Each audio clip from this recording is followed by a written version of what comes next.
இன்றைய தினம் ஒரு சுவையான மோமோஸ் சட்னி எப்படி செய்வது என்பதை பற்றி பார்க்கலாம் வாருங்கள். அதற்காக ஒரு பாத்திரத்தில் தண்ணீர் ஊற்றி அதில் 10 காய்ந்த மிளகாய், 6 பூண்டு பற்கள், 4 கீறிய தக்காளி 5 சேர்த்து ஒரு 5 நிமிடம் அளவிற்கு வேக வைத்து எடுத்து வைத்துக் கொள்ளுங்கள்.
ஆறியவுடன் தக்காளியின் தோலை நீக்கவும்.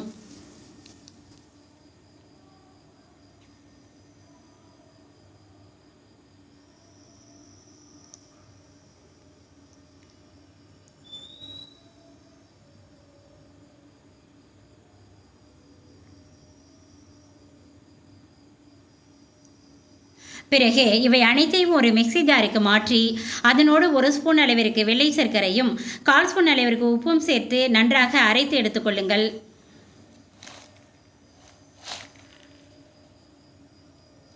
பிறகு அடுப்பில் ஒரு பாத்திரத்தை வைத்து அரைத்து எடுத்த இந்த விழுதை சேர்த்து நன்றாக கொதிக்க விடவும்.